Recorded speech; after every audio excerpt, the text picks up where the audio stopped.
जय हिंद दोस्तों, नमस्कार। इस वीडियो में हम सभी क्लास 10th हिंदी 2024 का जो पेपर आया था यूपी बोर्ड का, उसका जो पेपर कोड है 801 HF, इसको हम सभी सॉल्व करने वाले हैं। इसके पहले हमने आप सभी को 801 HE और HB और HG इन सभी सेटों को मैं हल करा चुका हूं। अगर आप सभी का इनमें से कोई भी सेट आया हो तो आप सभी उसकी वीडियो हमारे चैनल पर जाकर देख सकते हैं। तो आइए स्टार्ट करते हैं। इस वीडियो में हम सभी 801 HF जो पेपर कोड था इसका फुल सॉल्यूशन देखने वाले हैं और सबसे पहले हम सभी इसके ऑब्जेक्टिव क्वेश्चन को देखेंगे, जो कि आपके यहाँ पर देखिए 20 बहुविकल्पीय प्रश्न आए थे, तो उनका सॉल्यूशन हम सभी देखने वाले हैं। तो पहला क्वेश्चन है, इसमें पूछा गया था आप सभी से कि आचार्य रामचंद्र शुक्ल प्रसिद्ध हैं। तो आचार्य रामचंद्र शुक्ल जो हैं आप सभी के आलोचना साहित्य के लिए सबसे ज्यादा प्रसिद्ध हैं और इन्होंने इतिहास वाली जो रचनाएं हैं उनका भी ये रचना की है और निबंध के लिए भी ये जाने जाते हैं और सबसे अधिक ये आलोचना साहित्य के लिए जाने जाते हैं। तो ऑप्शन नंबर सी यहाँ पर राइट है।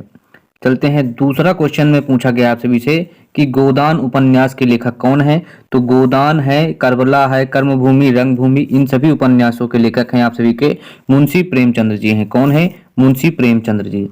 तीसरा क्वेश्चन में देखिए पूछा गया आप सभी से कि नीड़ का निर्माण फिर के रचनाकार कौन है। निर्माण फिर जो रचना है इसके जो लेखक हैं वो कौन है? हरिवंश राय बच्चन जी हैं। कौन है? हरिवंश राय बच्चन जी हैं। ऑप्शन नंबर ए यहाँ पर आपका राइट है।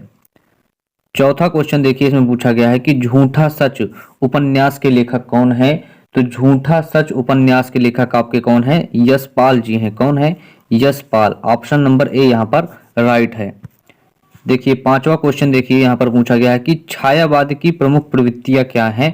तो छायावाद की प्रमुख प्रवृत्तियां हैं आप सभी के ऑप्शन नंबर सी यहाँ पर राइट है। श्रृंगार और प्रेम वेदना क्या है? श्रृंगार और प्रेम वेदना छायावाद की प्रमुख प्रवृत्ति है। छठा क्वेश्चन देखिए, छठे क्वेश्चन में पूछा गया है कि कलम का सिपाही जीवनी है। तो जीवनी लिखी किसने है? तो लिखी है अमृत राय ने। किसने लिखी है? अमृत राय जी ने लिखी है। और किसके ऊपर लिखी है वो इसमें पूछा गया है। अमृत राय ने लिखा है, रचना है कलम का सिपाही और विधा है इसकी जीवनी, लेकिन ये लिखी किसकी गई ऊपर है उसको यहाँ पर पूछा गया है। तो कलम का सिपाही प्रेमचंद्र जी के ऊपर लिखी गई है ना। और लेखक कौन है? तो अमृत राय जी हैं। ऑप्शन नंबर बी यहाँ पर आपका राइट है। सातवां क्वेश्चन देखिए पूछा गया है इसमें, घनानंद किस काव्य धारा के कवि हैं।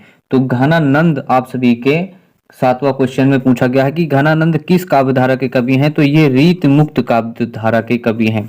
कौन से? रीत मुक्त काव्य धारा के कवि हैं घनानंद माधव ठाकुर। आठवां क्वेश्चन देखिए, हंस पत्रिका का संपादक कौन करते थे।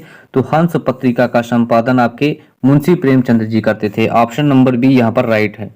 नौवां क्वेश्चन है कि जहाज का पंछी कृति की विधा क्या है। इसमें आप सभी से विधा पूछी गई है कि जहाज का पंछी जो है इसकी विधा क्या है। नौवां नंबर क्वेश्चन में देखिए, तो यह उपन्यास विधा पर आधारित रचना है और इसके लेखक कौन है। तो ईला चंद्र जोशी जी हैं। कौन है? ईला चंद्र जोशी जी इसके लेखक हैं। 10वां नंबर में क्वेश्चन में पूछा गया है कि तार सप्तक का प्रकाशन किस वर्ष हुआ। तो प्रथम तार सप्तक का प्रकाशन हुआ था सन 1943 ईस्वी में। कब हुआ था? सन 1943 ईस्वी में हुआ था। सच्चिदानंद हीरानंद वात्स्यायन अज्ञे जी के द्वारा सन 1943 ईस्वी में तार सप्तक को प्रकाशित किया गया। 11 नंबर देखिए कि निर्वेद का स्थायी भाव क्या है। तो निर्वेद है शांत रस का स्थायी भाव। किसका है? शांत रस का स्थायी भाव है। 12 नंबर क्वेश्चन देखिए, इसमें पूछा गया है आप सभी को, एक लाइन दी गई है, पीपर पात सरिस मंडोला में अलंकार कौन सा है। तो यहाँ पर है आप सभी का उपमा अलंकार। क्या है? उपमा अलंकार यहाँ पर दिया गया है। 13 नंबर क्वेश्चन देखिए, 13 नंबर क्वेश्चन में पूछा गया कि रोला छंद में कुल कितने चरण होते हैं। तो रोला में 4 चरण होते हैं। कितने चरण होते हैं? 4 चरण होते हैं। ऑप्शन नंबर बी यहाँ पर राइट है। 14 नंबर क्वेश्चन देखिए कि आगमन में किस उपसर्ग का प्रयोग किया गया है। तो आ प्लस गमन, आ प्लस गमन बराबर होता है आगमन। तो यहाँ पर उपसर्ग वे शब्दांत होते हैं जो किसी शब्द के पहले लगाए गए। तो आगमन में आ उपसर्ग का प्रयोग किया गया है। किसका? आ उपसर्ग का यहाँ पर प्रयोग किया गया है। चलते हैं 15 नंबर क्वेश्चन में। पूछा गया है कि भलाई में प्रत्यय है, तो भलाई में कौन सा प्रत्यय है, तो ई प्रत्यय है। ऑप्शन नंबर बी यहाँ पर राइट है। छठवां क्वेश्चन देखिए कि नीलांबर में कौन सा समास है, तो नीलांबर यानी कि नीला है अंबर जिसका, यानी कि यहाँ पर विशेषण विशेष की बात हो रही है, इसलिए यहाँ पर कर्मधारय समास है। कौन सा है, कर्मधारय समास है। 17 नंबर क्वेश्चन को देखिए। पूछा गया है कि आम का तत्सम रूप क्या है, तो आम का तत्सम रूप होता है आम्र। क्या होता है, आम्र होता है। ऑप्शन नंबर बी यहाँ पर राइट है। 18 नंबर क्वेश्चन में चलते हैं। कृतवाच्य में किसकी प्रधानता होती है, तो कृतवाच्य में होती है आप सभी की कर्ता की प्रधानता होती है। किसकी होती है, कर्ता की प्रधानता होती है। ऑप्शन नंबर ए यहाँ पर राइट है। क्या कि ताभ्या शब्द की विभक्ति और वचन क्या है, तो ये चतुर्थी विभक्ति और बहुवचन का शब्द है। किसका है, चतुर्थी विभक्ति बहुवचन। ऑप्शन नंबर डी यहाँ पर आपका राइट है। चलते हैं 20वां नंबर क्वेश्चन देखिए।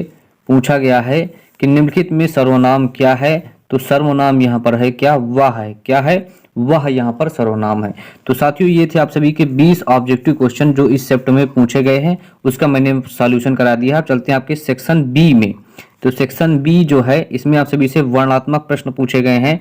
पहला पूछा गया है इनमें आप सभी से निम्नलिखित गद्यांश पर आधारित दिए गए 3 प्रश्नों के उत्तर देना है। तो आप सभी को एक गद्यांश दिया गया है जिसके 3 प्रश्न दिए गए हैं और उसका उत्तर आप सभी को इसमें देना है।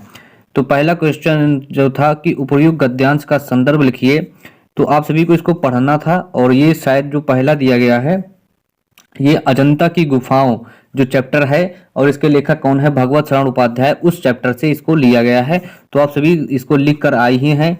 दूसरा जो दिया गया है यहाँ पर, दूसरा अथवा में करके दिया गया है, इसमें ये जो लिया गया है ये यहाँ पर देखिए ममता चैप्टर से लिया गया है। किससे लिया गया है, ममता नामक चैप्टर से लिया गया है। इसके लेखक कौन है, जयशंकर प्रसाद जी हैं। ये सभी हमने आप सभी को बताया था पहले ही। और यहाँ पर देखिए पद्यांश देखिए, सुन सुंदर बैन, ये सब क्या है, तुलसीदास जी द्वारा लिखित वन पथ पर चैप्टर से लिया गया है ना। और ये सभी जो थे सबको हमने आप सभी को पहले ही बता दिया जाता है। जैसे संस्कृत वाला देखिए हमने आप सभी को टेलीग्राम में बताया था कि वाराणसी वाला चैप्टर पढ़ लीजिए, उसमें से जरूर आएगा। तो यहाँ पर देखिए संस्कृत का वो भी गद्यांश आया, ये वाराणसी वाला जो चैप्टर है उससे लिया गया है।